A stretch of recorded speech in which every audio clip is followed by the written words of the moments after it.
Warning: the following content may contain elements that are not suitable for some audiences. Accordingly, viewer discretion is advised.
Good Hello, Friday everyone. evening, everybody.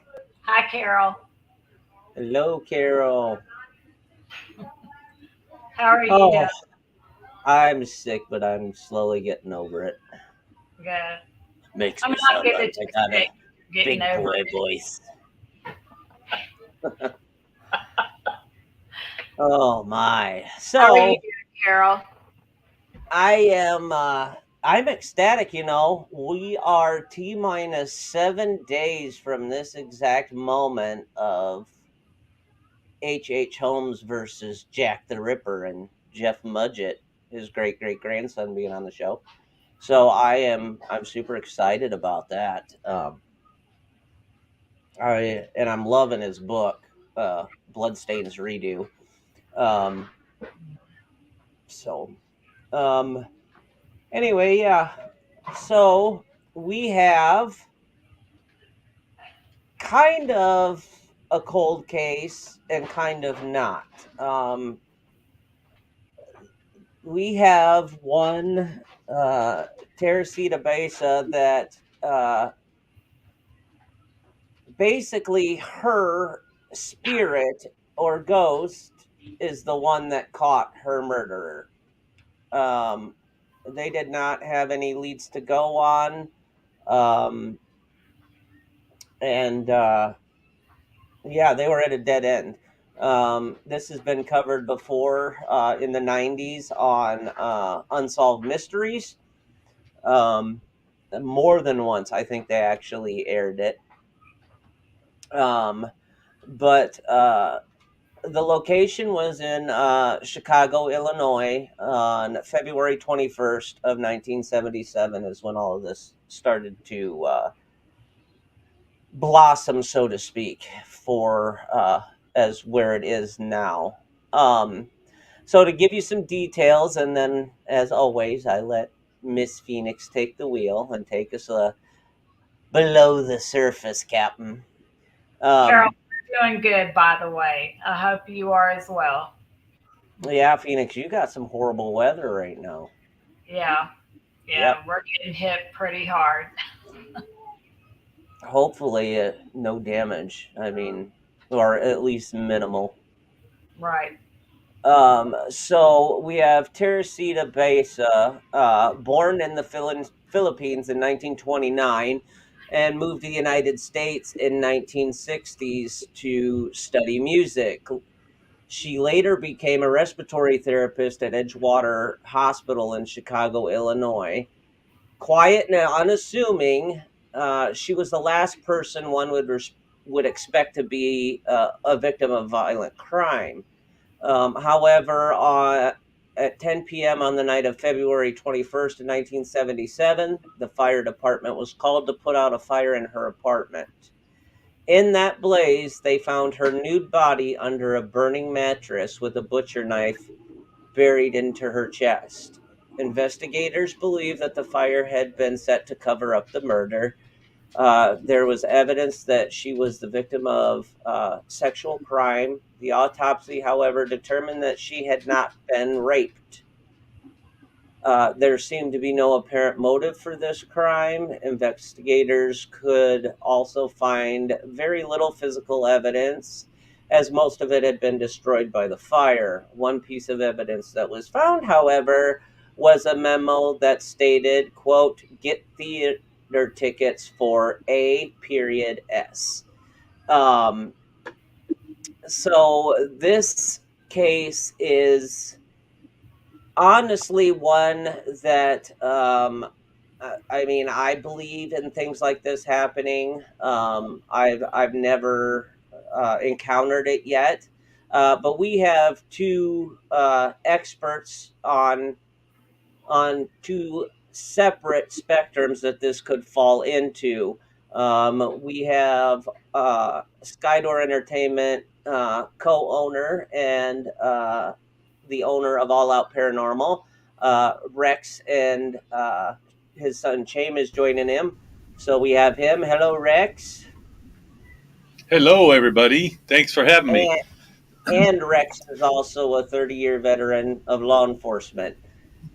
On the other side, we have our one and only shaman, Brendan Cooper, who is joining us remote from a location in Deadwood as he is doing mentor training at Sacred Mountain Retreat Center. Hello, Brendan. He is Ha! sleeping. The Ah! gnome is sleeping. Ah! Ah! I'm on a So I'm gonna podcast. I, I'm gonna let you explode what's coming Sunday before your show. Before we get into this, what's coming to the network? Oh! Oh, sorry. I was. Yeah, so. Sacred Mountain. Wow! Sacred Mountain Hi, Retreat. Evelyn. No. Sacred Mountain Retreat up here in Deadwood, South Dakota, with Hi, Kat. 12,000 feet of snow. Will be doing their first podcast on Skydor Hi, Carol. Entertainment. Uh, Yes, yes. I don't even know what time because I'm in so many different time zones. I don't even know what time it is right now. It'll be 5:45 Central Standard Time, which would be 6:45 over there. Or was Well, it 5:45 their start? So no, we'll figure it out. it'd be 4:45. I don't know. Hey, just keep watching all day. Yeah. We don't care Yes. what's on here. If nothing's on here, just sit all day. All day. Absolutely. Oh man. I can look it up real quick just to make Well, yeah, sure. I'm going through to see here. Sunday, See here. Kathy. Six So forty-five they go live. 6:45 Hi, George. before Shaman Sundays. So it ought to be pretty. Hello, Carol. I just saw that. Ought to be pretty fun. So yeah, This check out is that. on Sunday, Kathy Arnett. And Phoenix wants to tell you something. Yes. So, Kathy, I just found out about your gift to me, and I almost started crying when they told me. I found out literally like 15 minutes before the show started, Yeah. somewhere in there, and I almost started crying. I think that is very, very sweet of you. You certainly did not have to forward those drawings to me, but I accept that, and I am overwhelmed with. I just think it's awesome. I have no words. It really meant a lot to me, and the timing of it. For somebody I know on here to just do such a random act of kindness. I mean, the timing was just impeccable, and so I just wanted to acknowledge that and just tell you from the bottom of my heart how much I appreciate that, and I appreciate you watching. I appreciate you having Rex send the pictures to me, and it's just awesome. So thank you. So we are talking about the case of Teresita Basa, and Hi, just to kind of recap and go over, there was very little physical evidence. They found her, the fire department found her under a mattress that was burning, and she had a butcher knife in her chest. The only piece of information they found was a piece of paper that said, "Get uh, get theater tickets for AS." The reason it is a spirit or ghost or however, uh, is actually the one that pointed to the murder, and we will get further into that with Phoenix. But that's why we have uh, Rex on for All Out Paranormal. Andy's a 30-year law enforcement vet, as well as Brandon Cooper in the shamanistic side of things, just because it is such an odd cold. It's not a cold case, but it was a cold case for quite a while, and aired in on Unsolved Mysteries in the early '90s. So with that, Phoenix, take her away. Okay. um, okay, so basically where he left off was that they had just found the note. Um, so anyway, it took him 5 months. Y'all are gonna have me laughing too much. I'm trying to be serious. Oh my gosh, you gotta love these guys. They're awesome. Welcome to the train wreck. That's right. Anyway, like Dave said, see, I can't tell y'all apart anymore. Because they look just alike. Right. I know.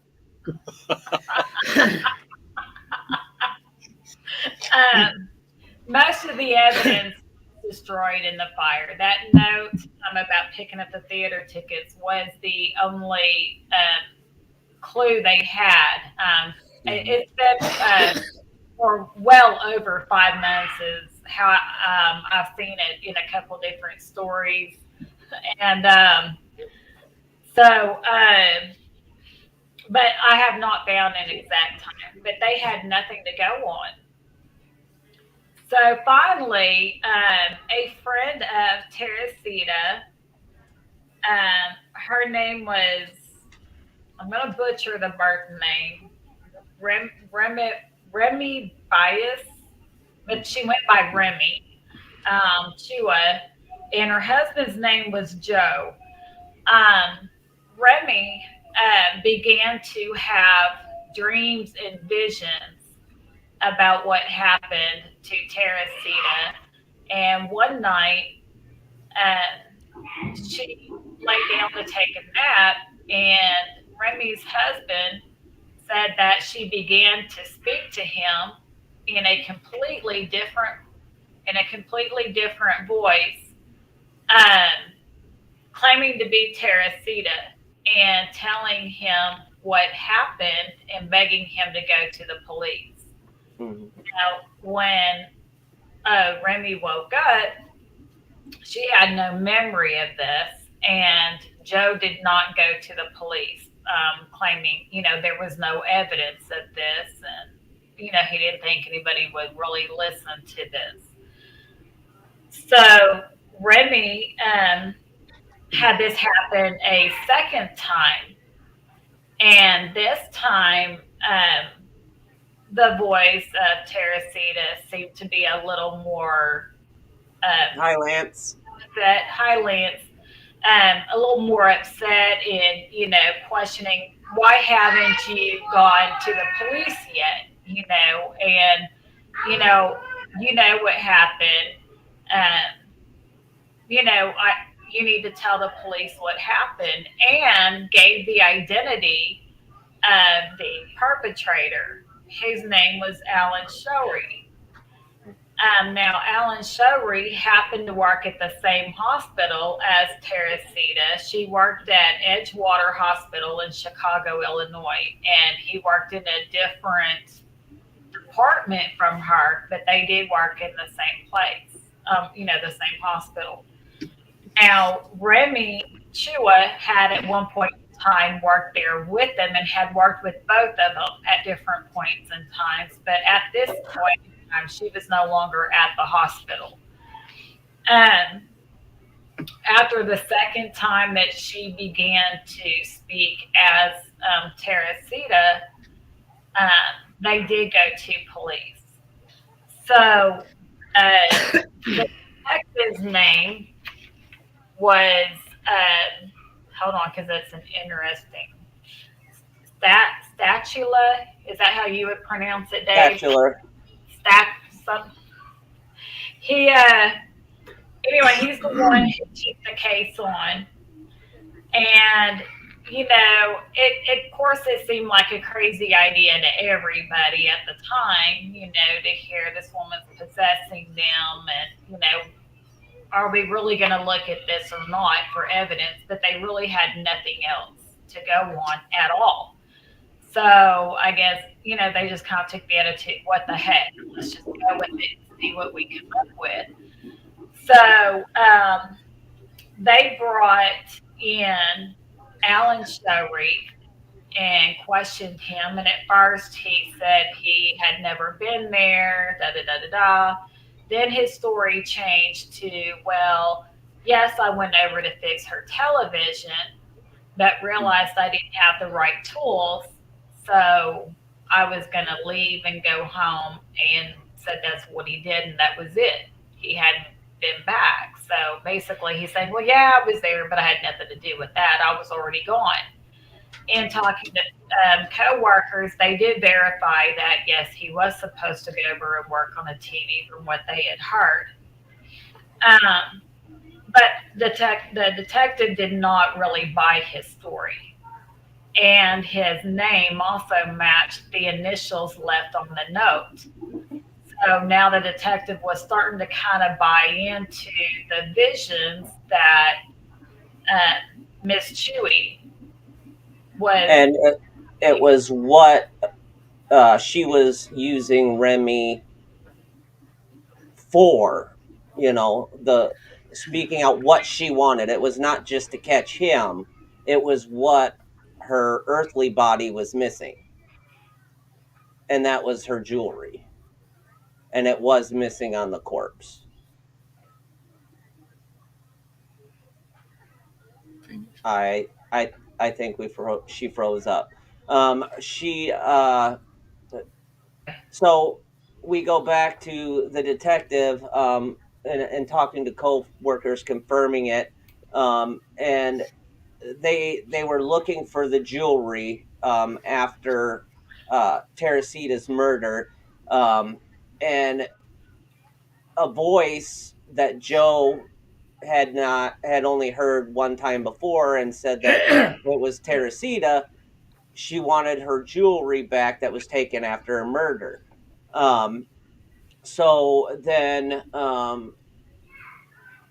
she, Stula or Satula went and didn't believe his story about fixing the television and stuff like that. And so he contacted Showery's girlfriend and asked if Showery had given her any jewelry recently. And she stated that he had. And she agreed to let Teresita's friends and family inspect it. And they confirmed that it was actually Teresita's jewelry. Correct. And confronted with the evidence. And $30 in cash, Yep. and according and to then some reports. and then confronted with the evidence, Showery confessed to Teresita's murder. He said that after he left her apartment, he had made a plan to return and rob her. When he returned, he said that she let him back in, and when she turned around to lock the door, he grabbed her from behind, attacked her. He disrobed her to make it look like a sexual crime. He then took her mattress, placed it over the body, and set it afire. Despite his confession, Showery pleaded not guilty to Teresita's murder. And there's more to go on about the whole of the case and the trial, which we will get into. in a minute. But here is some photographic evidence of the fire in the apartment, the aftermath.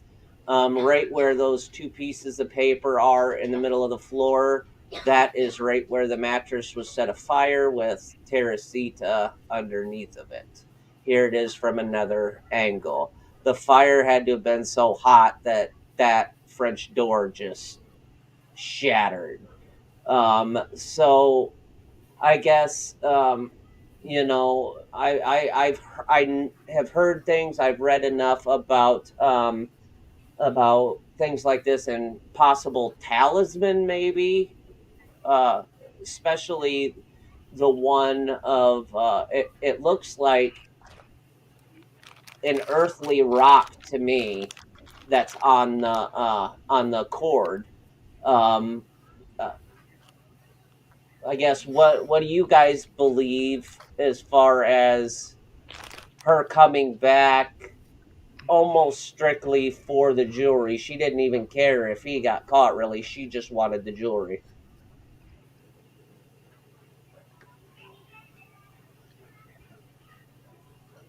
What do you guys think from a paranormal standpoint? Mm. I didn't know who you were talking to there at first. Rex, you want to lead this one off? I can.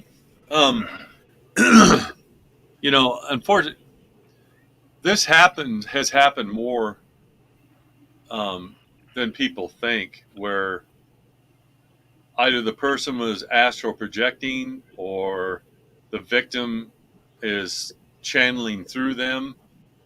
Um, it, it's, it, I mean, it had to be her channeling her to get all that information spot on. I mean, the detectives had no leads, nothing, and it's amazing. And whether people believe it or not, it's happened to quite a bit. If you want to go out there and read about some of them, I mean, it's happened with cases in New York City, all around the United States. And but I truly think that she was channeling through her best friend, because it became a cold case. Nothing was happening, and Yep. her spirit was very, unrest, and she wanted it to be taken care of. Yeah, because That's where I see it she was from. the only one here. I mean, she left her family and everything back in the Philippines to come here. Right. Well, and the first time a ghost conviction has ever happened was in July of 1897. Um, and that was the very first time that any type of spectral evidence was presented to a Supreme Court case. So, I mean, stuff like this has been going on since the 1800s. Oh, wow. And it is, you can look up the case. It was a case of a broken neck, a woman's C1 and C2 vertebrae were smashed out, or well, they were broken. But if you want to look up this case, it is the case of, hang on, I had it wrote down. Edward Trout Shue. So Edward Shue, and he was convicted of first degree murder solely on paranormal evidence and channeling. So this Wow. has happened a lot. Yep. I'm surprised they must keep it just for the most part hush hush, because back then the art of paranormal investigating was kind of a faux pas from what I've understood, Right. in the years that I've been friends with Rex and looking into it and stuff. Like, it was not a recognized science for a long time. Creepy Um, door. Yes. My daughter. uh, Oh, I shouldn't have said that. Right. You should just let it. she said if she had not been even working with the guy at the time, they never would have gotten him. What, and I was going to get to this, and this is the importance of mediums.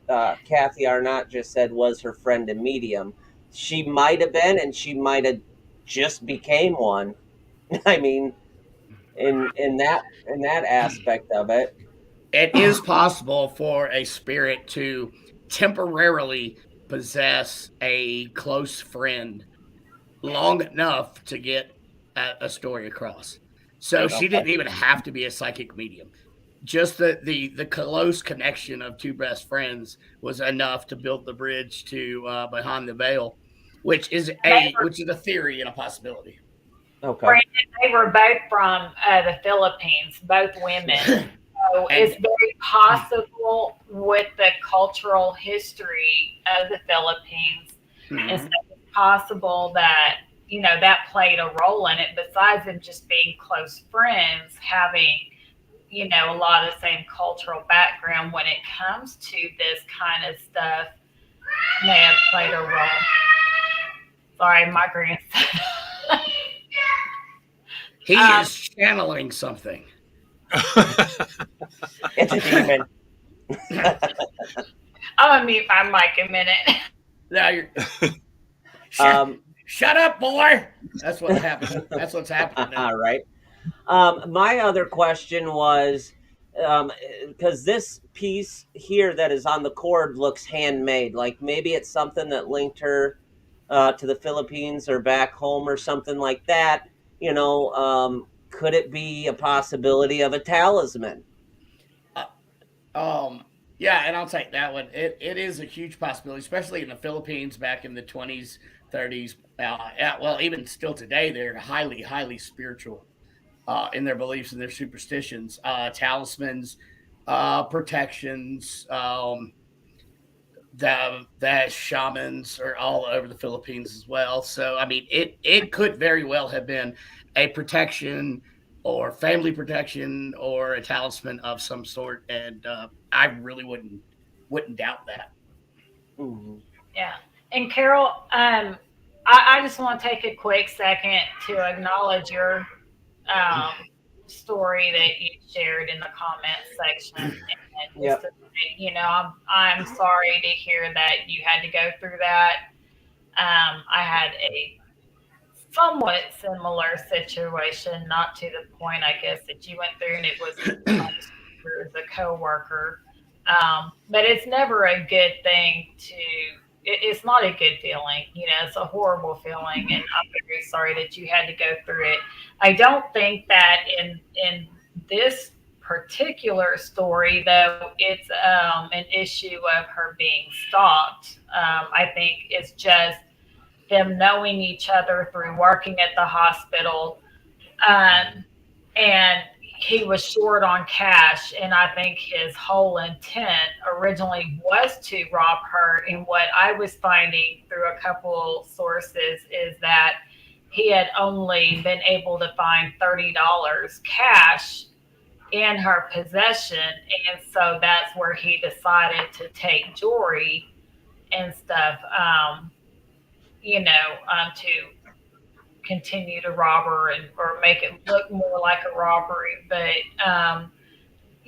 there was no indication of her being stalked. But yes, it people it's ridiculous how many people have gone through stalking situations and stuff. So I'm very sorry for what you went through. Yes, I me too, Carol, and I know I'm a peaceful shaman, but I'm also a violent marine. So if that ever happens again, call me. We'll turn the shaman side off. Yep. So this is Alan Showery up here in the far upper left corner, and that's Joseph Statula. That was the investigator, and they said it flat out. There's no other way of putting it. That headline is a dead ringer. Did a voice from the grave finger a murder suspect? He confessed to her murder when they were only asking him about the jewelry. All she wanted was that jewelry back. And well, he changed his story a few times. And yes, Yes, it Kathy, is I done.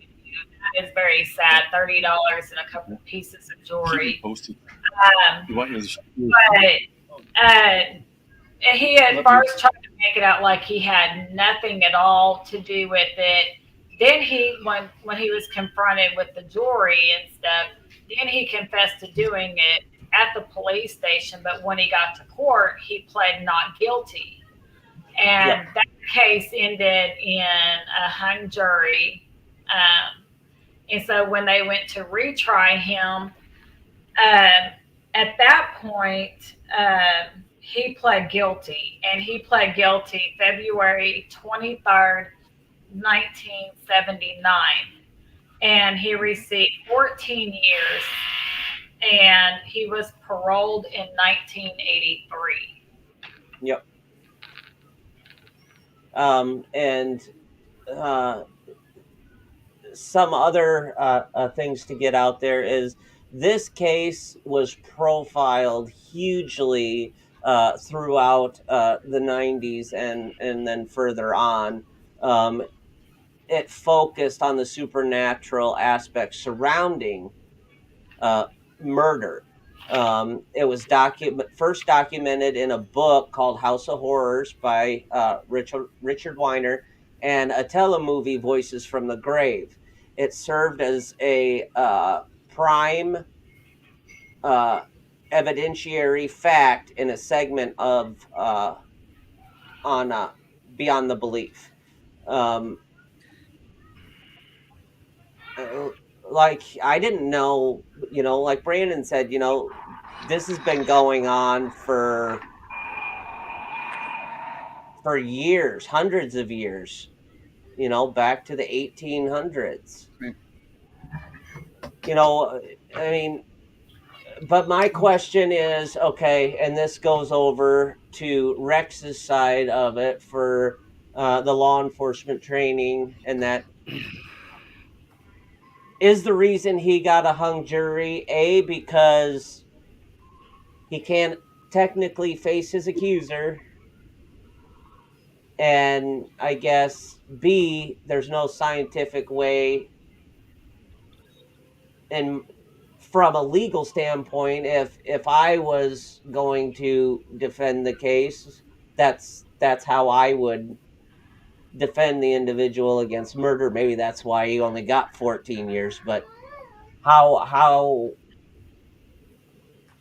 other than petty larceny and theft, that's pretty much all they had him on until he opened his mouth.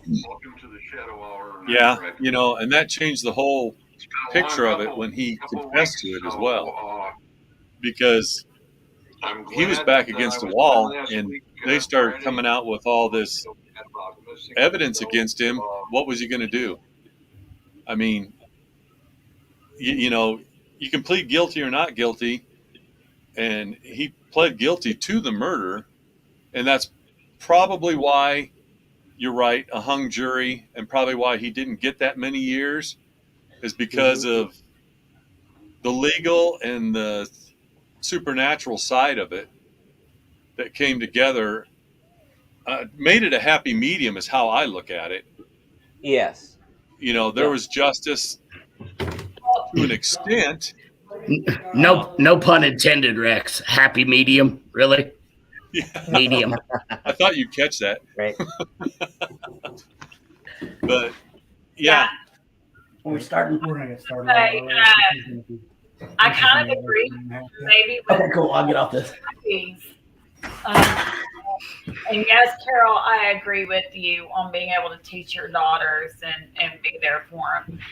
But Kathy's because people didn't believe, and I think that might have played more of a role. I think people are more open to it now, maybe than what they were back then. So I think it's possible that you had more people in the jury kind of thinking, man, this DA is kind of cuckoo for Cocoa Puffs or something. I want to thank Brandon, guys. He's up at Sacred Mountain He's in mentor training right now. He's got to get going to training. I'm glad we got to the shamanistic side of it before you had to leave. But thank you so much for coming on, brother, and No problem. Yeah, have thank fun you, up there, Brandon. freezing your cheeks to the snow. Well, there's like 1,200 feet of snow. It's ridiculous. So I love you know. guys. All Love right, you love you Bye-bye. too, too. brother. We'll Bye, see you. Brandon. Thank you. Oh, always a riot. Love him.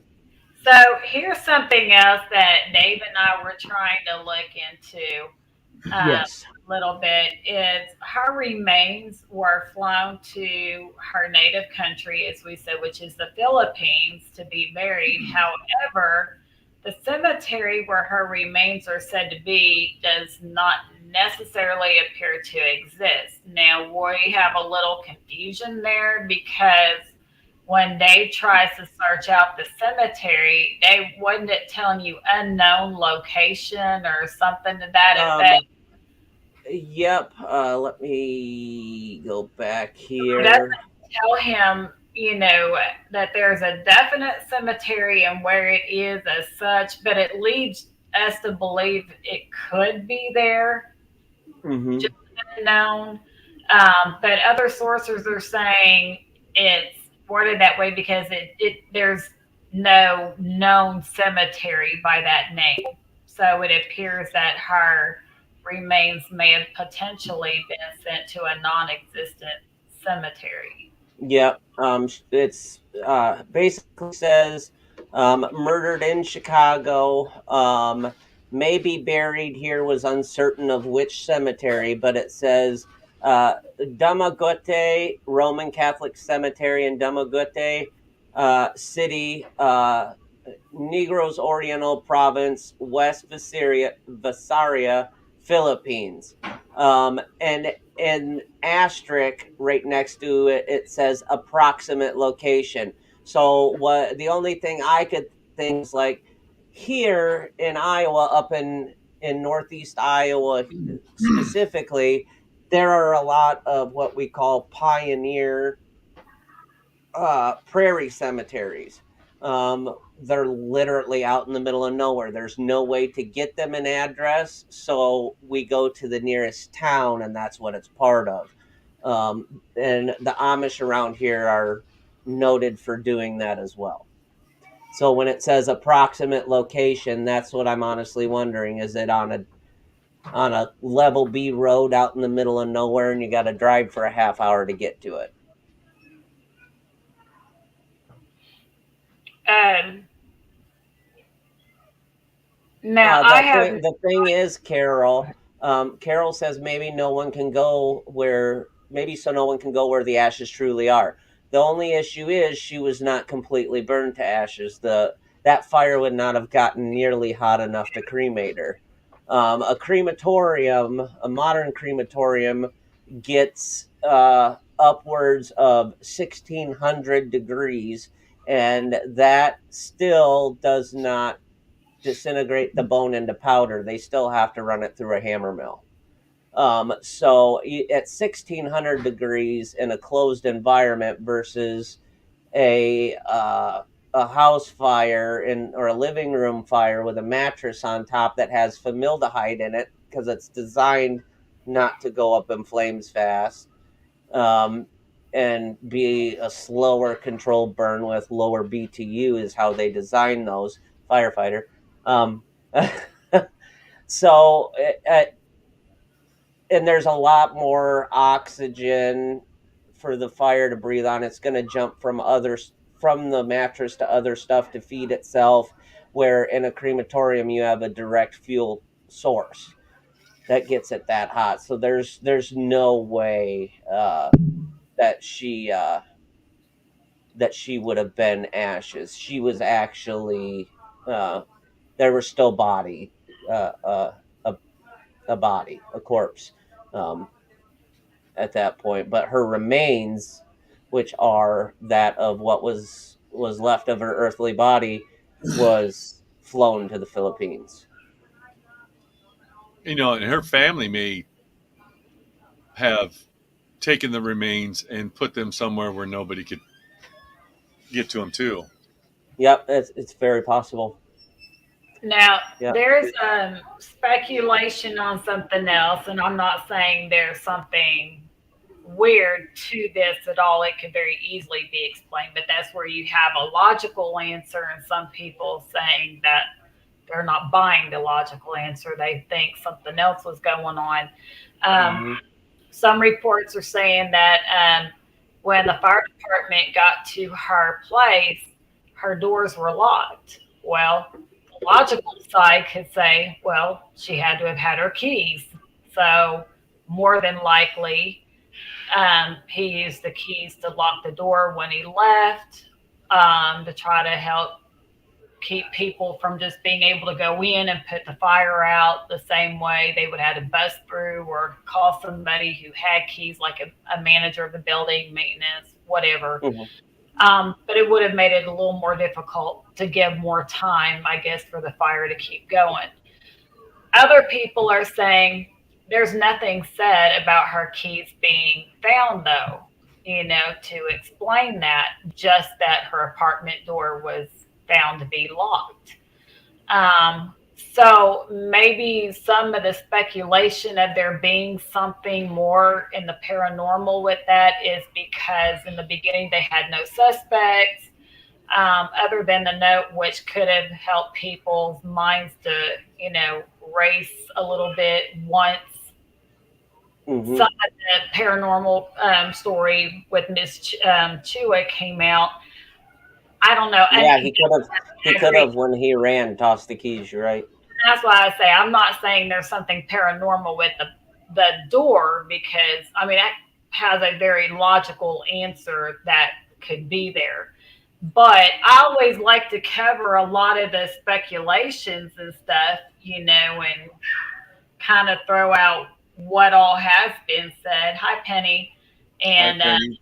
Hello, just kind Penny. of see what everybody thinks, because um, whether there's a logical answer or not, to me, it's still kind of interesting to see how some of these stories kind of also seem to take on a life of their own They do, and you public. know, the older the case they are, and the more tabloids have come out and journalistic points of view spin what could have happened. Well, then people mistake that for fact versus It's an all opinion, speculate. an opinionated view. Yes, it's and over time, it becomes an urban fact versus Right.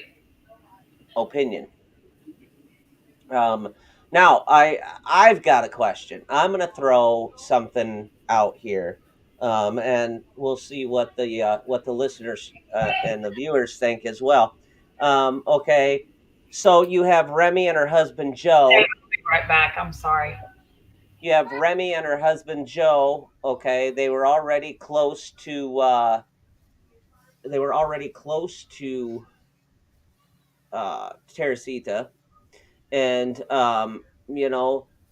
who's to say that they didn't spin this whole, she inhabited my wife and she wanted just jewelry and stuff like that, when they actually were the ones to do this to her, and they invented the whole ghost aspect because they knew more than what they were letting on to begin with. Could it have been Remy and Joe?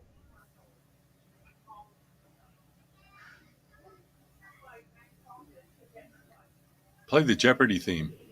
Yeah, I know, right? I need to get that downloaded.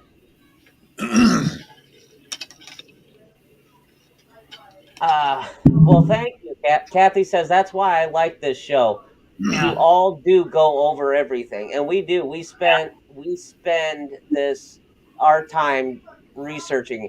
I thank God, and Phoenix and Rex both know this, but I'm sick right now. It started in the house. I'm about a day and a half behind everybody else, so I'm the one that's still sick in the house. So I took 2 days off of work, and uh, usually I work 65 hours a week. Plus, I produce podcasts and then research for this show. So that means a lot. That does mean a lot. Yeah. Kathy, I get that she would not have said anything, but eventually, they would have done enough investigating into Teresita's life to figure out there was a tie to Remy, you know, somehow, especially in the 70s. I mean, I know police work in the 70s wasn't what it is now, but somebody would have came out and says, "Oh yeah, she's got this friend named Remy Chewy and a husband Joe and all that stuff." I mean, it's just it's not debunking the whole or trying to debunk the whole. Okay, her ghost inhabited somebody to catch her murderer in the long run, but at first it was the theft. That was the biggest thing. She wanted her jewelry back, and the whole talisman thing, like Brandon when he was here, he says it's a very powerful thing, and they would have had to, like Brandon said, for a ghost to just without your permission possess your body for a short period of time, you have to be very close. Well, if Remy and Teresita were that close, she wouldn't have had to pick up and put up much of a fight because she would have trusted Remy, and Remy would know the ins and outs, her jewelry, stuff like that. Who's to say that they didn't give it to him and say, "Hey, anybody asks, you got these," or whatever. Maybe they could have had some blackmail on him because he was working in the morgue at the time. Maybe he had some other thefts. We don't know. But Yeah, that because that was that was kind of my thought. Like, okay, you guys all three work together. Teresita, Remy, and Alan, the guy that confessed. But you know, it's too cool. There's a lot of coincidences in the case, and if indeed it did happen, kudos for Teresita from speaking from beyond, and ultimately catching the guy.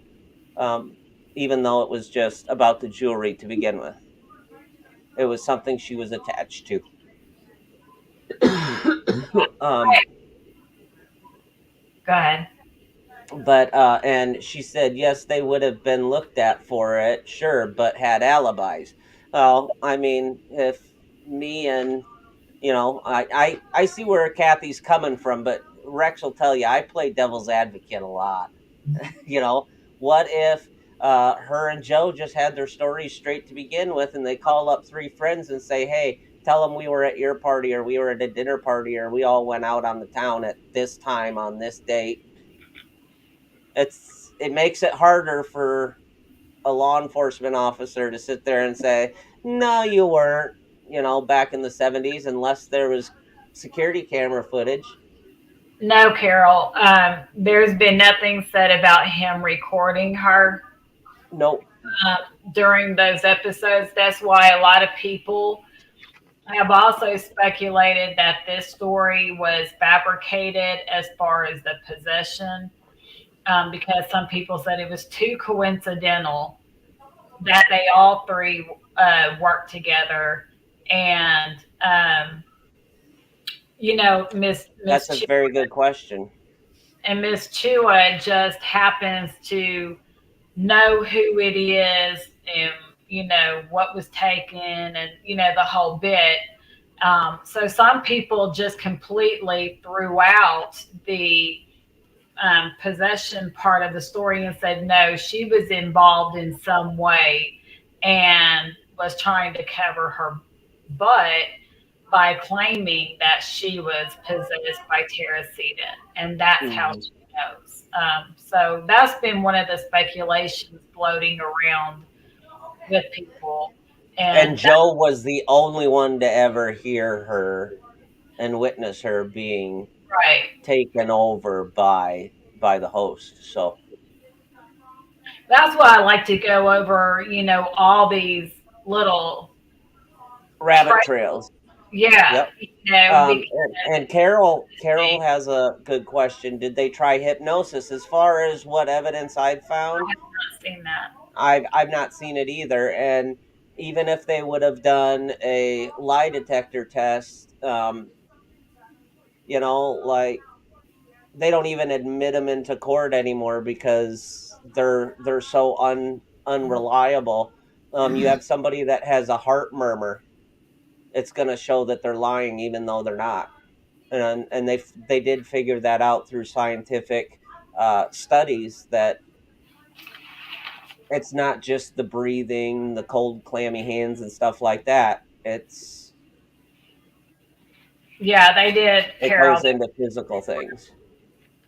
Now, here's another little interesting fact that I wrote down.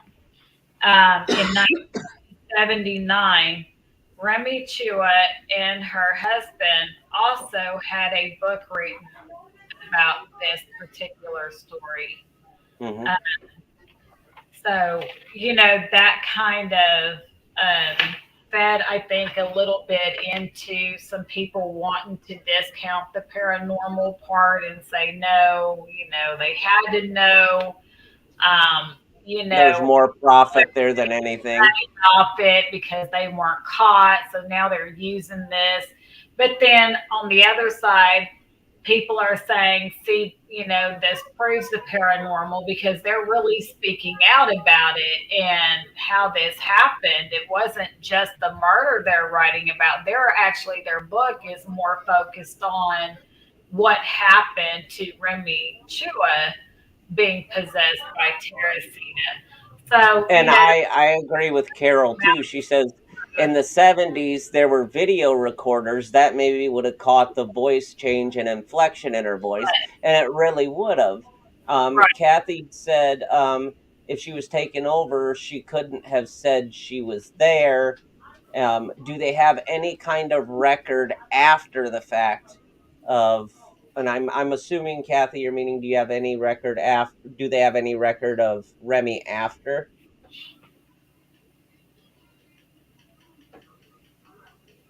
I could see them doing a few interviews about it, but if it was that traumatic for Remy and Joe, it's not something I could see them honestly wanting to revisit. No, I have not seen where anything else.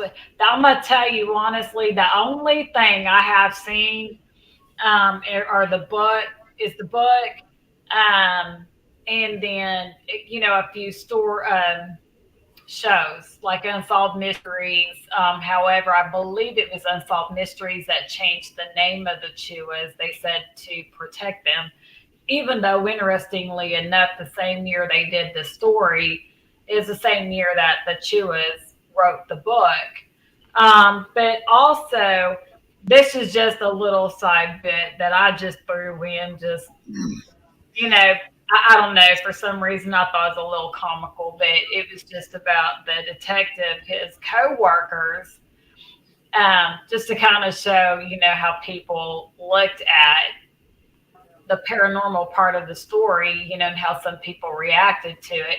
A lot of the Mhm. officers he worked with would call and tease him and make him like the brunt of a lot of jokes for following a lead based on possession by a dead woman. And they would leave voice messages and stuff claiming to be dead people and stuff. That's the only Yep. thing I've seen is just, some jokes concerning the detective that would go around because back in the 70s, it was just considered so outlandish that started pursuing this stuff based on supposed possession by a dead woman. It was just, such a crazy idea. A lot of people would still look at it the same way today. However, it's far more accepted today than it was in the 70s.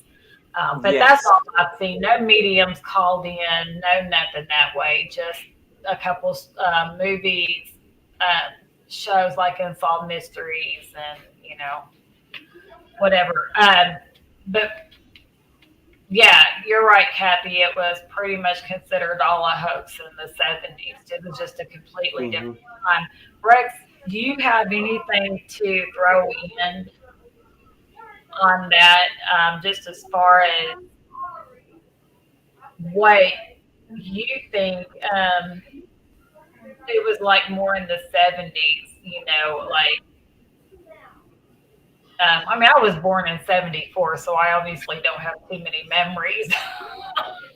Um, I'm just going by what I've learned over the years of how different things were in the 70s. And I'm not trying to call you old, but you probably have a few more recollections than I would have. one or Um, two. yeah, so, like, seriously, I'm not saying that trying to sound insulting or anything, but, you do deal more with the paranormal and, you probably do kind of remember more of what it was like in the 70s with people's ideas and things. So I didn't know if you could address, whether they would have, brought in mediums back then. Um, they wouldn't actually bring them in.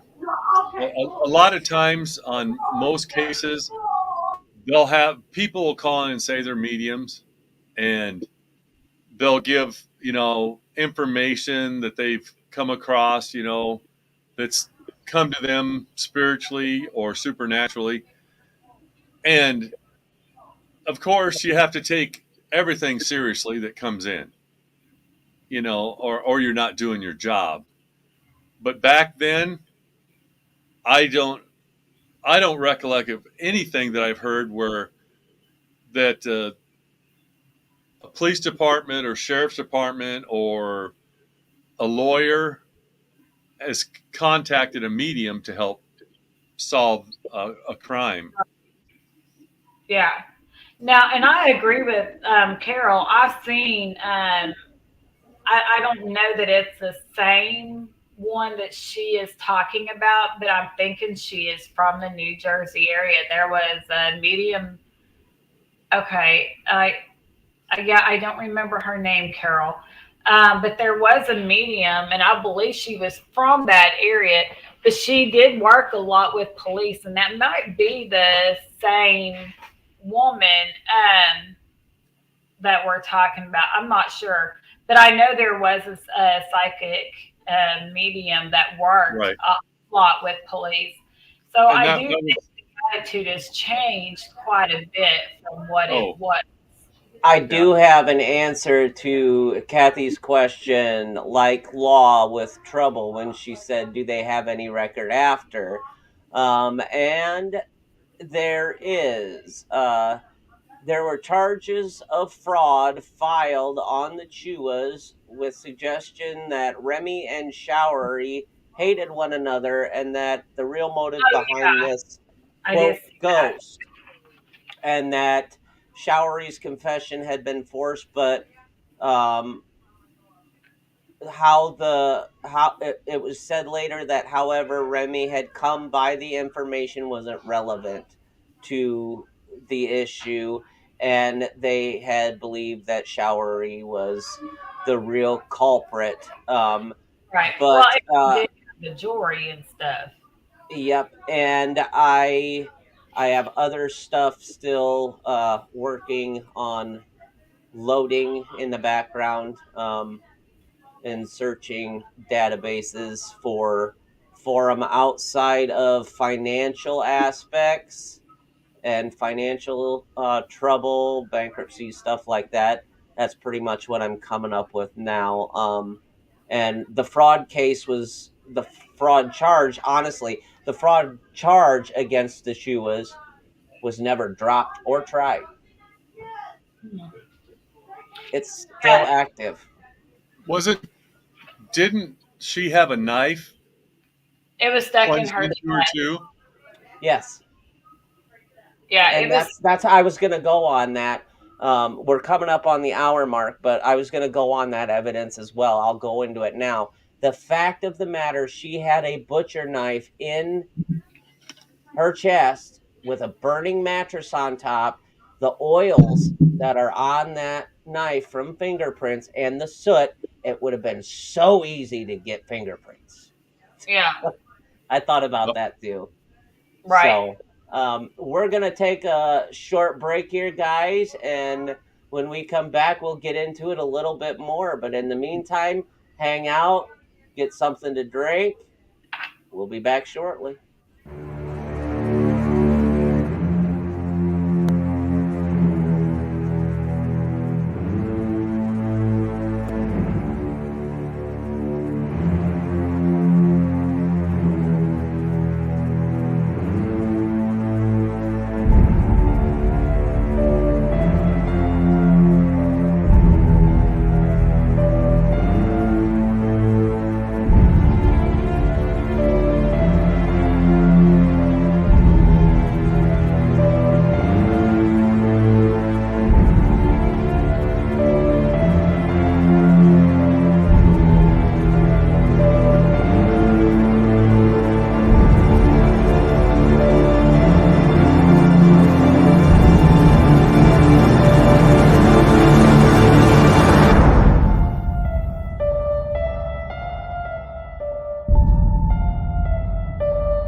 I love it every time I see it. He's gonna kill me for giving that to me, I swear. Poor Brandon. You're freaking him out. Carol.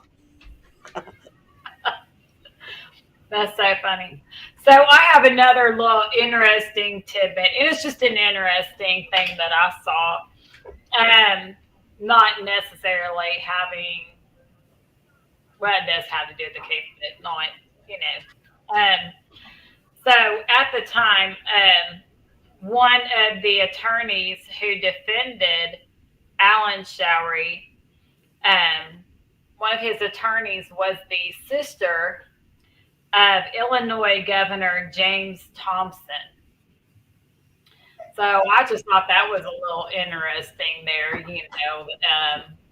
Not that that really has something to do with the actual case of what happened to her, but I don't know. It just something about it just seemed a little interesting to me. You know that he's supposed to be the governor, and his sister is defending, um, you know, the guy involved in this crime. Um, Yes. So it makes you wonder if there was government influence on the backside too. Definitely. Hmm. And I mean, yeah, I could play devil's advocate on that too and be like, well, just because he's got a brother that's governor and he's a lawyer doesn't necessarily mean anything. It's a guy's profession. Um, wait a minute. What's the guy's profession? I said it just because the governor is his brother. No, it's her. The attorneys. Yeah, yeah, the attorney that was Oh, doesn't well, she's necessarily. a girl. Oh, her doesn't necessarily mean that it's him being an attorney and connected to the governor has anything to do with it just because he's in that profession. Right. No, you just It threw me off because you said him, and I'm like, no, there's a woman who was the sister of the governor, but not a guy. yeah no But but yeah that yeah, we're on the same page, so we're good. Yeah, and I agree, Carol. It doesn't sound nice. there's a lot of muddy water around this case to begin with. It's not as straight clean cut as what it, evidence I've found because there's not enough evidence. It's like they didn't search into it nearly enough. Like it was a clean cut, dry finger the guy and we're done. We have no physical evidence, and they were collecting physical evidence in the 70s. I mean, Hmm. this was 77, 1977. So, I mean, they were fingerprinting. They had the database. They could have pulled knife prints off the knife. They could have, you know, how did he get the mattress to go? Did he use accelerant? We don't know. And There's no if information you really use out. no, and if you use accelerant of any type, it leaves a chemical residue once burnt. We're taught to look for that. I mean, that's firefighter two training. Um, if it starts naturally, to give you an idea, if an outlet starts the fire, there will be a clear V pattern char from that. It's literally pointing. It's a chalice Maybe pointing that's down to the root of the fire. the point of it. Yeah. Yep. So we really don't have. They did an autopsy on her. Yes. Okay. Well, what are the toxicology results? You know. There's nothing out. Nope. It's Yeah. literally the most uh, A, They B, C, really and D case. Rex, just I interrupt. You don't have to raise your Yeah. hand. What did Carol mean by blue protection?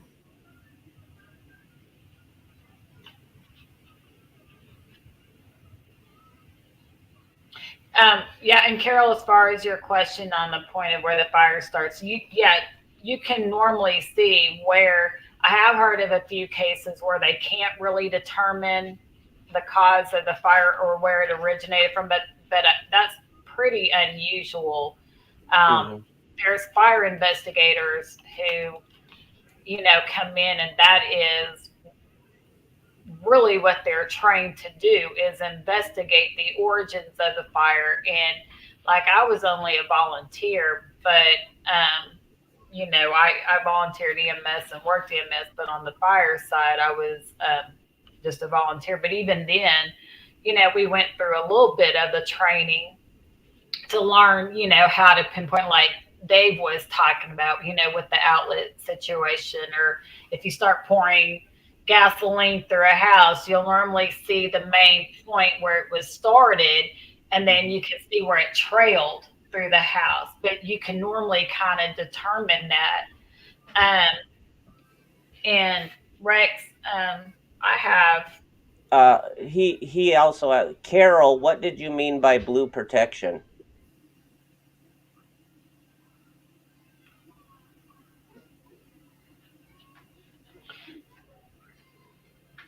yeah, I see her comment. Yeah, because I would think that maybe that's another special. Exactly. Yeah, trail.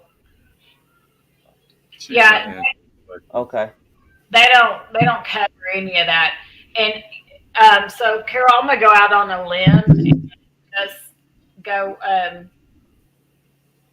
because at one come all you say is blue protection. So I am assuming, and if I am wrong, definitely please correct me. But I'm assuming, you're questioning, could the police have been trying to cover something up in it? Um, I don't know, because on the front end, I would say there may not be anything to cover.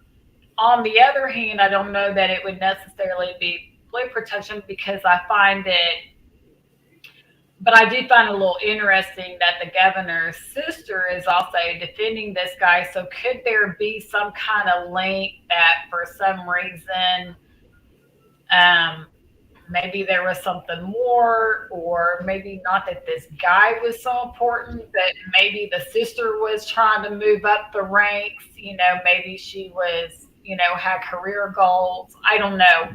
Um, but on the front end of just the story itself, I mean, there was nothing to indicate that the police would have a real motivation to be trying to cover anything up. No. And I get where Kathy's saying it's a big city, so they should have known how to investigate a crime scene. Oh, And definitely. I'm thinking that too.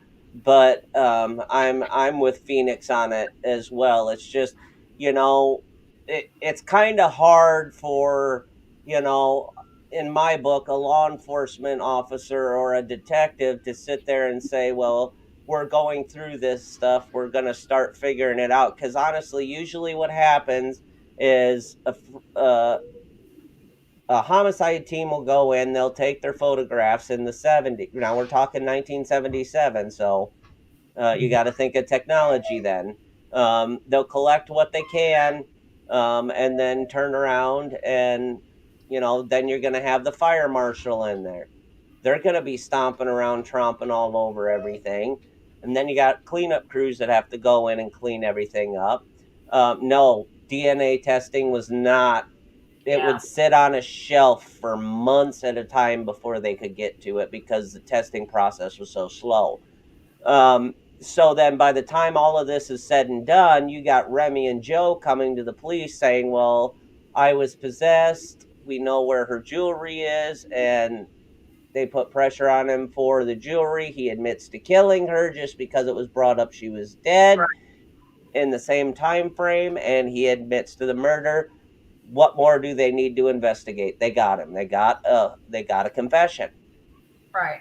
Plus, I, DNA testing didn't really advance until the 90s. yep. Most DNA testing up until the 90s was, I mean, if you just look at paternity tests in court, when it had to happen, DNA test, all the way around, I'm just using that for example, was just blood type. But they couldn't go and break it all down like they do today. And so, crime scenes were, kind of a similar thing as well. Is far more advanced now, where they can break everything down, and then they can put it in CODIS and run it all through. But yeah, the 70s was just a totally different time as far as they didn't even try to do, as far as I know, if they did, they have not released the information um, to even try to see if there was any blood found that they could try to type. And, if it's O positive blood at the scene, did it match the victim or Alan Showery? Hi, Tom. So, Hi, I mean, Tom. they just haven't really put any of this information out there, which I think in itself is interesting. But Carol, no. They did an autopsy. She was not raped. It was staged to look like a sexual assault. And Kathy, yes, in the 70s, it was blood typing and hair sample matching. That was literally the infancy of DNA. right, but they have not released that they even tried to do that. In fact, with the fire, there may not have even been anything that way. But Rex, what I was going to tell you is that there were several reports that started coming out by the people who were writing the book for the Chuas. They started coming out with information and stories about paranormal activity that was happening to them while trying to work on the book. They stated stories such as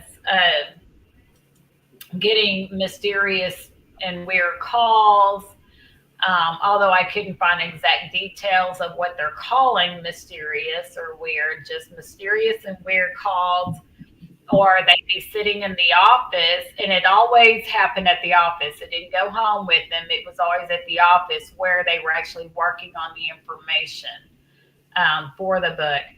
But said that they would be sitting there at their desk, and all of a sudden, papers with notes that were written on them would just fly across the room, and various things that way. So, what are your thoughts on that? Do you think that if is that something that sounds plausible to you that could have happened if Teresita really did possess her friend? Does this sound like it would be plausible for something that would have happened, or what's your take? I'm going to be like Dave and play the devil's advocate on it. I mean, yes, this all could have happened. I mean, I've actually seen it happen. But on the other hand, in order to sell the book, they're going to create all this, paranormal activity so people go out and buy the book. So on one hand, absolutely. On the other hand, Maybe. Okay, Yeah. I have another take on that. What if Remy and Joe are actually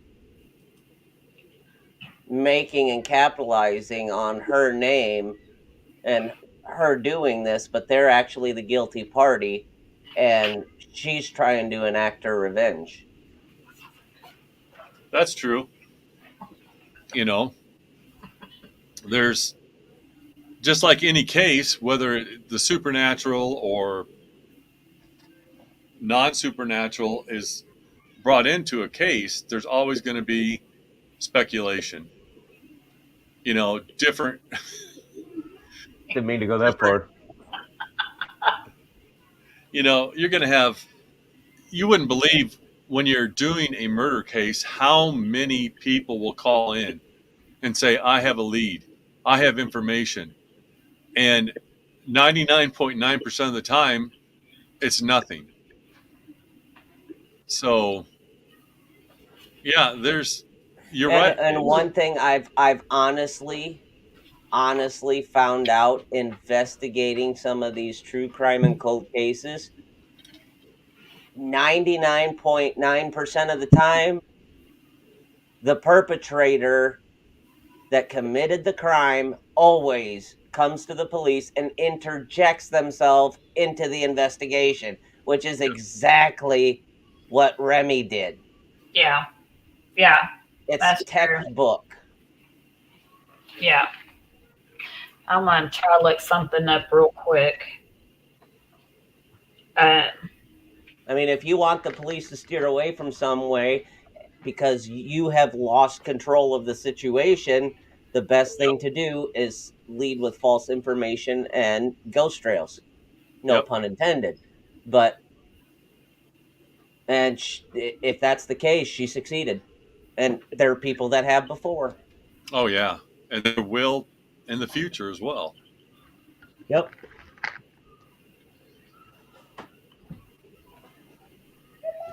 So, strictly from a paranormal standpoint, I honestly was surprised. You know, she didn't say, you know, it wasn't a different voice. It was still her voice. It wasn't distorted or inflection or anything like that.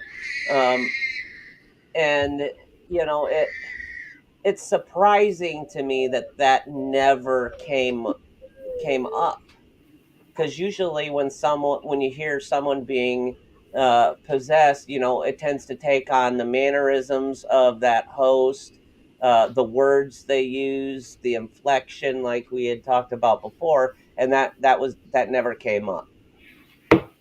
They they took her word for it, and they were like, okay, Bless you, Phoenix. let let's see if we can let's see if we can hypnotize you, or you know, get get a psychiatrist in here or something like that to, you know, do some further testing. I would have liked to seen that. so I'm reading another site where it says that Remy Chua has said a few weeks after um, the murder and stuff, a coworker reported that Remy Chua had jokingly made the statement, "If there is no solution to her murder, she can come to me in a dream." Days later, Remy fell asleep in the hospital lounge and woke up to find Teresita standing over her. After that, Remy started to experience personality changes and horrible nightmares of being attacked and stabbed. One day, as she passed an orderly named Alan Showery in the hospital hall, she had a panic attack. And then it says 5 months later is when Remy's nightmares began to worsen, and that's where she started having the experiences where she was supposed to be possessed by Teresita. Um, Mhm. it says that Teresita's spirit frequently took possession of Remy's body to ask Jose Chua if he had gone to the police yet.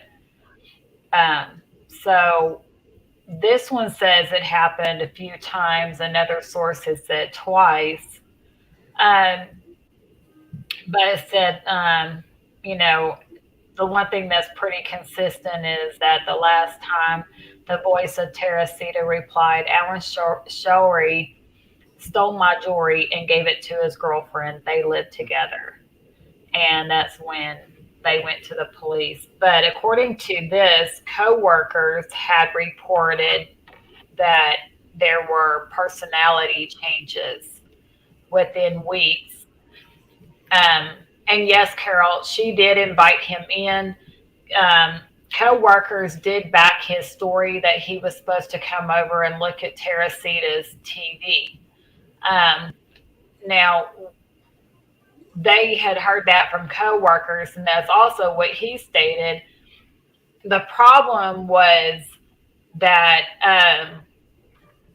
he said he went and didn't have tools to work on it. Well, I'm not sure if you're going over to fix something, I would think you take some tools. Now, depending if you think it's A and it turns out to be B with the TV, he might not have the right tools. But by reports, he didn't take any tools and said So I he just found something increasingly eerie to the point where I've got hair standing up on the back of my neck.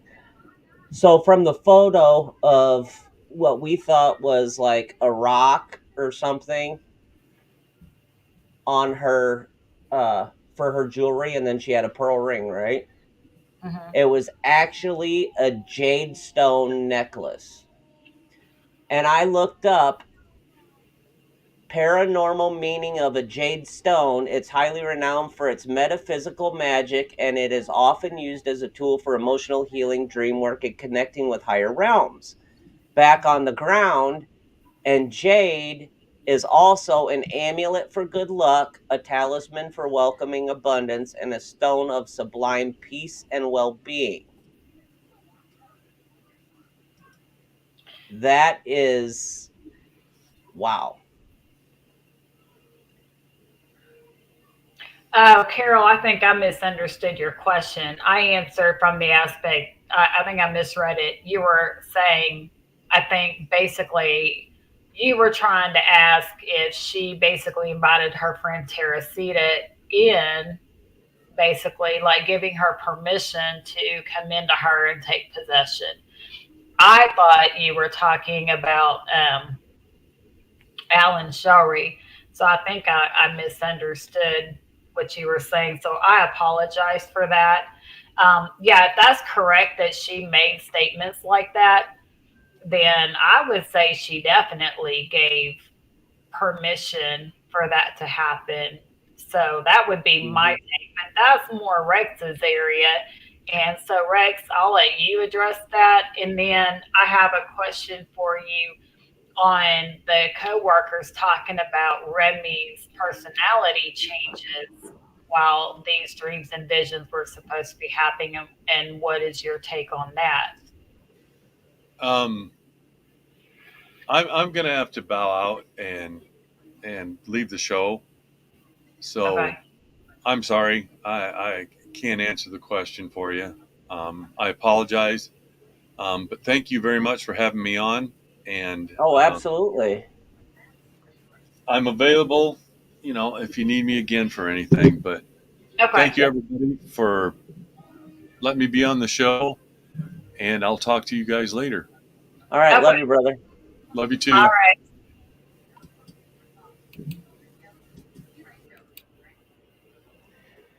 Okay,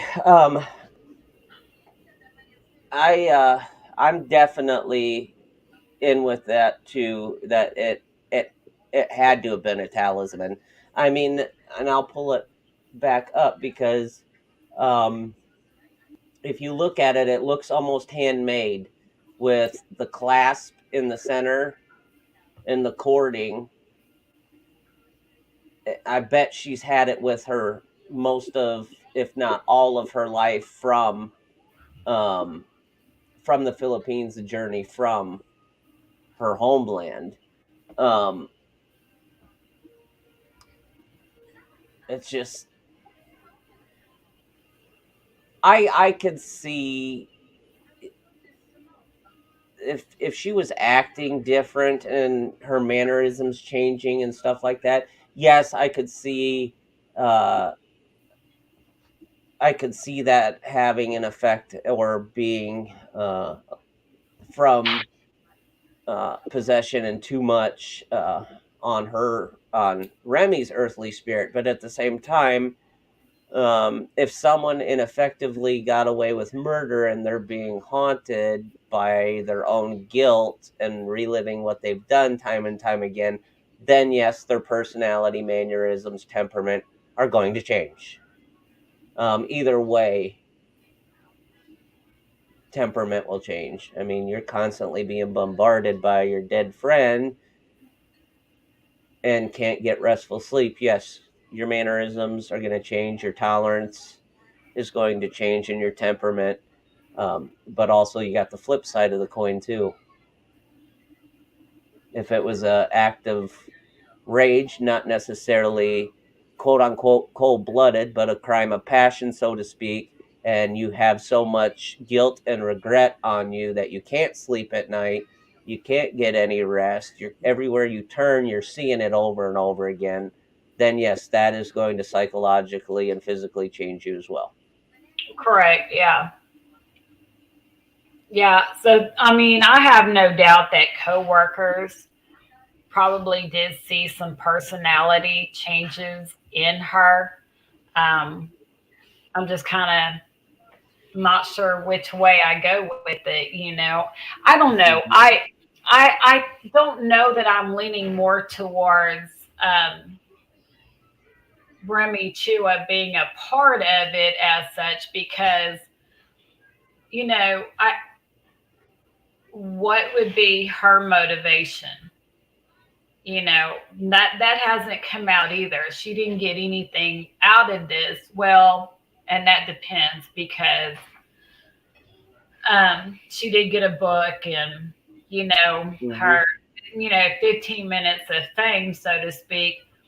But And she got a certain person that there were several people from the hospital that said Remy and it, Alan were constantly at each other's throats. They loathed each other at right. work. But So she could have got rid of him. if she had anything in it, you know, playing devil's advocate to some degree there, wouldn't he have ratted her out if he loathed her that much? I wouldn't keep silent. So Yeah, but it at the same whether time, he had it, damning evidence against him. He was already at the apartment, left once, admitted that he was going to rob her. right, right. I mean, That's he already damned himself. So, do you really think an investigator's gonna or a detective's gonna sit there and say, "Oh, so now you want to bring this other person in to try and get them to take some of the blame"? hmm Isn't it really what truth lies with you type right. deal? Yeah, and that's true, Kathy. And yeah, I mean, I do realize she got the book and the money from that. Hmm. Plus there's a movie out, um, and then some of the shows, that came out. So yeah, she got something. I don't know. It's just there are some aspects to it. I mean, it's pretty clear cut and dry as to who actually committed the crime, but there Hmm. are some other interesting aspects to the story. And yes, Carol. Well, yeah, he gave two confessions. The first one was in the police station before the first trial. But then when they went to court, he ended up not confessing in court. He pled not guilty, and that one was the mistrial for hung jury. And then when they went back to court again, and that was what 1979, February 23rd of 79, he pled guilty when they went to retry him. So the first confession was at the police station with Detective Statula. I know I'm butchering that. Statua. And the second was when they went to retry him. Hmm. But he didn't confess in the courthouse No.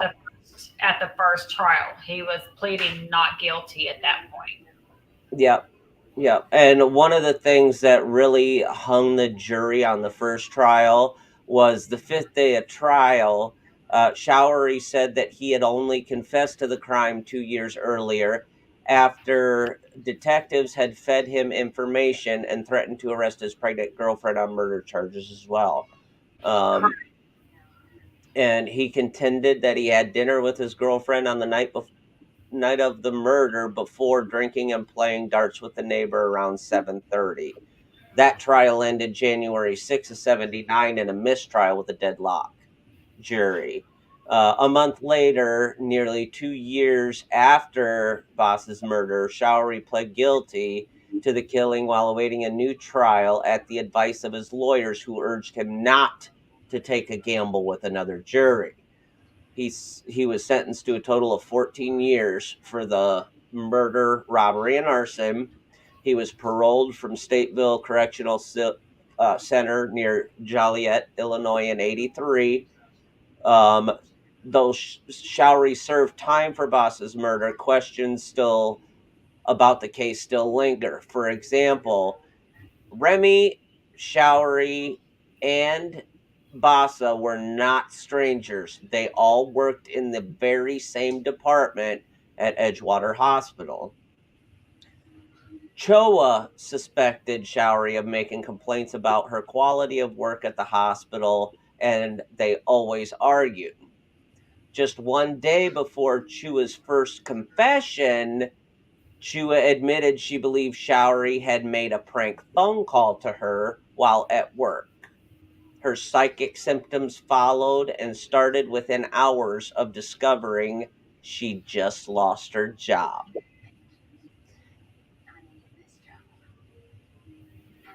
Wow. And I the didn't realize she detective, lost her job.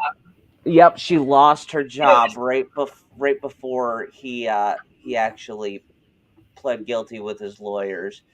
Uh, and that she finally came out and said that 2 days after he pled. And the detective himself expressed criticism when it came to how Chua obtained the information about Showery and his alleged involvement, but believed nonetheless everything here is completely true. Those who have followed and written about the case over the years have offered their own theories, ranging from the possibility subconscious fear or aversion Chua may have had of Showery, or Chua witnessing or overhearing Showery talk about his involvement, but not knowing how to express the information. Others have held the story up as shining proof of paranormal phenomena.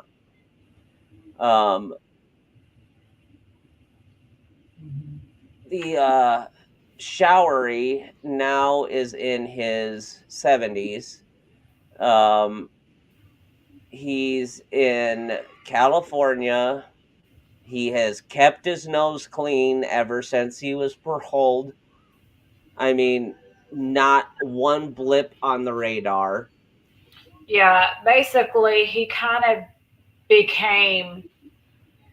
Well, he shows up basically on the Census Bureau, right? But as far as anybody Yeah, that knew him, if you were to ask around, it's almost in a sense like he's kind of disappeared too. Like after that whole ordeal, like I take it like he's just kind of become a recluse. He's not been in any trouble, but neither is he no, out there putting himself out with everybody. He's not a social butterfly, as no. such. He's just kind of And you're kept right, Carol. himself. The whole case is literally, it's like chicken or fish that's right on the edge of being good or bad. It just doesn't sit right.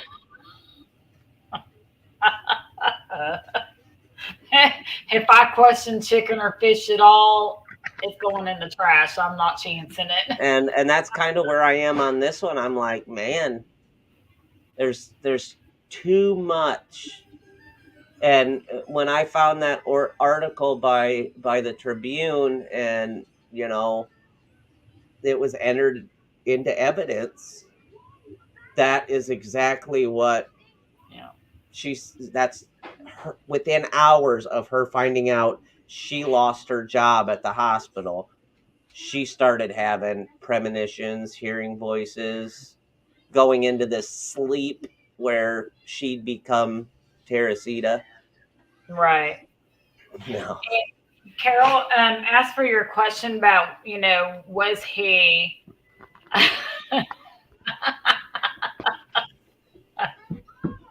Carol's comment. Um, so, She lost her job because she was constantly bickering back and forth and fighting with him. She was doing less than subpar for what her job was supposed to entail, and leaving other people to pick it up. She had problems with authority at work. This is just stuff that I come across as the investigation into Yeah, her and stuff I like just that. didn't And realize the that. only reason she kept her job so long is because her husband Joe was a doctor of surgery. Right. Yeah, and I knew that about losing the job. I just didn't realize till you said that the timing was that close to it. Within hours. Kathy, I think it was you. No, it was Carol. I'm sorry. Um, so when you asked about was he quiet before this case, I didn't see anything that said he was out there living a really wild life as such, but Mm-mm. I didn't see anything that said he was He had basically absolutely no criminal record before this. average, everyday person living his life, the way most people would. And after his release, he became such a recluse that people are saying they never heard of anything. It's almost like he dropped off the face of the earth. And the only way Dave really found anything out about him still being alive, because at first we're thinking maybe he's dead and just hadn't Yeah, been I back had to or I had to whatever. Google his name and obituary, and it came up, Right, Alan Showery living in Riverside, and he is age 76 now. right. So yeah, I mean, Dave had to do some digging to find out that he was even still alive. So there's a definite I'm difference pretty sure Remy was picking before up her slack. versus Yeah. after. And I just saw something in my notes I was going to say, and I don't know. I got sidetracked. Yep. Um, And Carol, I think you're right. It was maybe she didn't like him at all, and she was, you know, yeah, pointing the finger at him. But there's right. there's nothing we have to go on. Like, okay, Especially in her jewelry, other than being in there. yeah, and If it's simply okay, just what finger, happened in Remy and Teresita's relationship? Was words exchanged? Were they just right? at odds? We don't know because Yeah, nobody offered that information as to what the deal was, other than the fact that they all worked in the same department. And the only reason that Dr. John Chu did not really know Teresita is because he's a doctor of surgery. He really didn't go in that department. right. Teresita was a respiratory therapist. Hmm. Um, so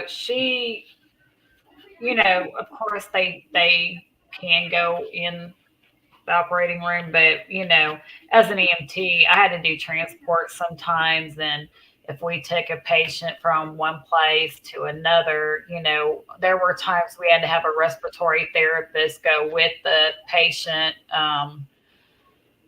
If they were on a vent or different things, and of course, different states have different laws with that. But they have it's a very specific specialty thing, so it's not like she was just hanging out in the operating room all the time for her to know Mr. Chua.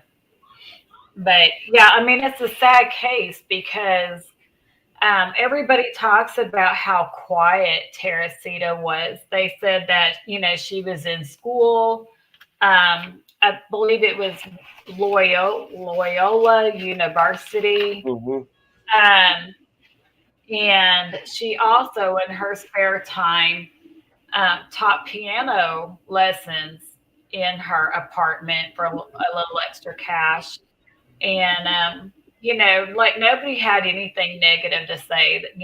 Everybody who made comments about her, from everything I could find, talked about her like she was just a wonderful person, very quiet to herself, trying to make a little extra side cash, through piano lessons or different Hmm. things. um, but just kind of to herself. She never married. Said, they knew of her to maybe go out on a date or two. maybe every year, but she was just, content to be at home, to go to work, focus on her job, and go home and just kind of be to herself. And she had a very small group of friends, and she was just very content with her life that way. Um, and then for the guy who was accused, Alan Showery, the girlfriend had told the detectives concerning the jewelry that they had been having some financial troubles, and um, he had not been able to get her anything for Christmas. And so the night of the murder, when he gave the girlfriend the jewelry, she stated that the jewelry was supposed to be belated Christmas gifts that he could not afford to get her at Christmas. And Kathy made a very good point. His girlfriend has the jewelry. A lot of killers give jewelry to their ladies, so I just don't know. And Yep, we agree with you because this case has seriously, seriously muddy water. right. There's no way to weed yourself around it. That's possible, Carol. Um, that he took him before the murders happened. Um, Mhm. all I know is he ended up in his confession, according to one story, stating that due to, he backed the girlfriend's story. Hi, Dina.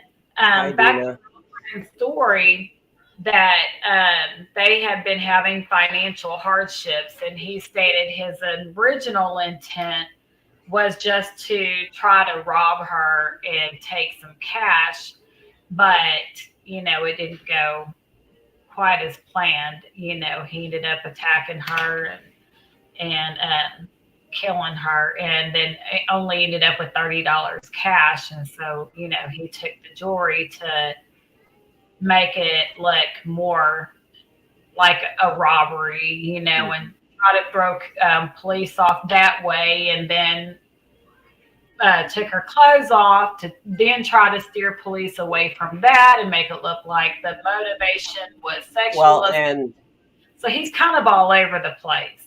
and she said, Carol says those pieces don't look like they are something someone would wear every day. No, No, they might not. The pearl ring, maybe. And the only reason I'm going to go with the jade necklace is because honestly, it does look like something that was handmade talisman from when she was in the Philippines. And, you know, going back over what the jade stands for in the paranormal and spirituality, it's highly renowned for its metaphysical magic, often used as a tool for emotional healing, dream work, and connecting with higher realms. An amulet for good luck, a talisman for welcoming abundance, and a stone of sublime peace and well-being. My theory on that is she came here all on her own other than Remy, no family, no nothing. I If I was that far away from my family and this is the stuff I believed in, that this was going to make emotional healing, stuff like that, and bring me abundance and peace, I would wear it all the time. And like Kathy says, it's a piece of home. It's something on her all the time to remind her of home. yeah, yeah. And jade is a very powerful uh spiritual. Dina might be able to throw a little Yeah. in now that she's in. Of course, she's missed it, up to now. So she has no idea what we're talking about with the jade necklace and paranormal aspect of this story. Um, And we have 10 minutes left. I can run through it quick. So this gal Teresita, she was found stabbed in the chest with a butcher knife under a burning mattress when the fire department got there. Later on, the ghost of this gal inhabited her friend Remy, and told Remy's husband, who had her jewelry, which is what I just showed. One was a pearl ring, The other one was a piece of jade, um, and it ended up leading to the guy that all of them worked with. And it wasn't until they started questioning him about the fact, okay, you have the jewelry, your girlfriend had it. Well, I was going to rob her too, and all she had was $30. And then he confessed to her murder, setting her on fire, and you'll have to go back and watch it. But supposedly, she started getting these visions, her inhabiting her body, um, and telling Joe exactly the stuff that needed to be heard. And until they went to the police, it stayed between them two. Now, other facts of the matter are these visions and stuff did not start happening until hours after she had lost her job, because the guy that she pinned the guy that she claimed did everything is the one that kept reporting her at work. Yeah. But the gist of it, Dina, if you have anything to say, you can either comment in the comments or jump in the show real quick, like Dave Salsa Rex. He just messaged me. Salsa Rex, sorry, Dave. Like I said, I can't tell the difference. We've only got a few minutes left, but yeah, that Teresita, the victim, her friend claims to have been possessed on a couple of occasions by Teresita. So, if you know anything about that you want to throw in, yes, we've got it. You're not that far from me, and it's horrible outside right now. We're having terrible weather. But Yes, Remy, uh, yes, both Remy Carol, and Teresita were respiratory therapists. yep, and um, oh, I know he worked with the morgue, but there was other stuff he did too. What was his exact title? Oh, Showery guy, Alan Showery. I thought he was an orderly. Yeah, yep. So he would deal with them in the exact same department. Yep. Yeah. Medina, if you have anything you want to throw in the comments about people being possessed by somebody, like that, and helping police, or anything you want to share about the significance of the jade. I mean, some people in the comments are already talking about crystals, and stuff, but definitely feel free to throw anything in. Let's see, Kathy says, so here's another thing. Maybe her friend was mad at him and came through after that had happened too. Yeah, that's possible, Kathy. Yeah, some hospitals only allow certain things to be on your body when you're working. Yep. Yeah, and that's true because I know, like, I've always had my nails done. I've been going on a few months without, and it's driving me insane. But even when I did my clinicals, and when I was going through medic school, um, I had to take them off. I wasn't even allowed to wear, my acrylic nails in the ER where I did my clinicals. Yep, and that's what we were thinking too. Is sounds like channeling, but she claimed to never have a uh, a paranormal bone in her body or anything like this. Has never happened to her before. It's just you'll have to go back and watch the show. This whole case reeks to high heaven. Like, it just does not make sense. Right. Yeah, there's a lot of questions. But yeah, Carol, you're right. There's a lot of stuff that people are not allowed to wear at work, in hospitals. Um, yeah, and Dina, it's real interesting. I know my daughter, she was working on the hospital for a patient. She had to move her badge because a patient tried to choke her with it. Oh yeah, Oh, yeah, I believe it. Yeah, yeah. yeah. A lot of crazy stuff happens. So I want to let everybody know We have just about 5 minutes left in the show. Not a show you want to miss next week. We Yeah. have we have Jeff Mudgett coming on the show next week, and he wrote the book Bloodstains Redo. And Herman Webster Mudgett, if you'll remember from our first episode of H. Holmes, that was his original birth name. H. Holmes was Herman Webster Mudgett. And this book is intoxicating.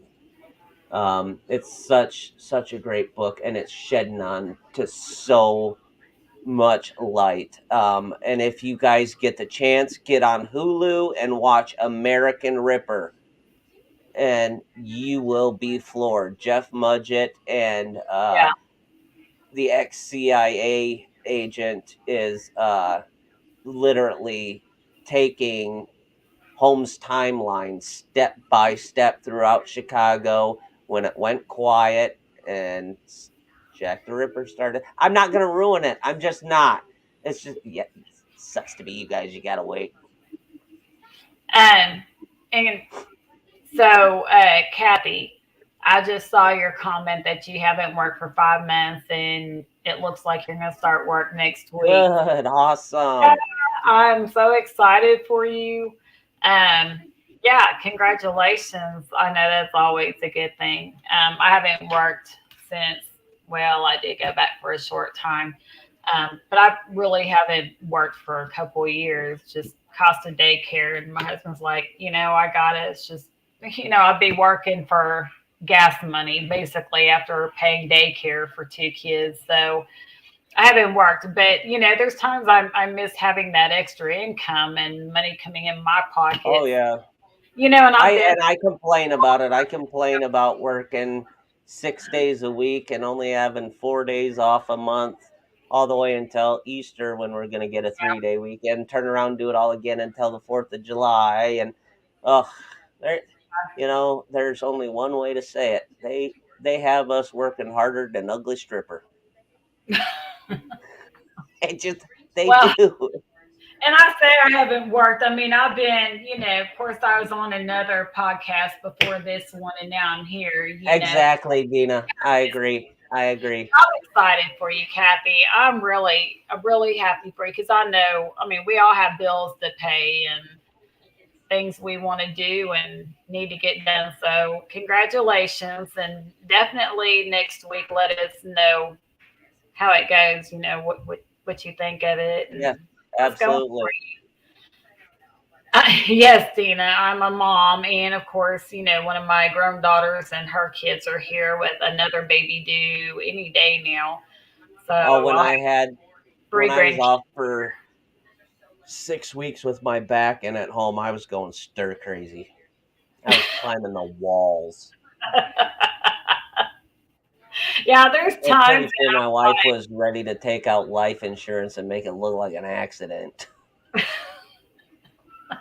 I think Ken was there with me because I ordered a new fireplace and desk and some things, and he would get home from work about 5 o'clock, and he wouldn't be done putting this stuff together till 10:30, 11 at night. Because of course I didn't buy cheap, simple stuff. I bought complicated stuff.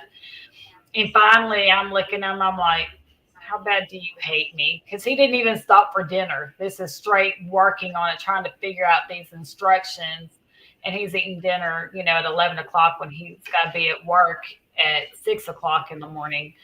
So, I was like, yeah, I'm heading for divorce court if I order anything else in like this. Yep. But, and I was happy to get back to work. I didn't think they'd be working a 65 hours a week, but yeah, that's how he works. But I complain about it now until I get my check. Yeah. Oh, so make sure you guys tune in next week. Absolutely, be in early. Just be right there to hit that button. Did you see Kathy's comment go? Oh, yeah. Comment. Firefighter.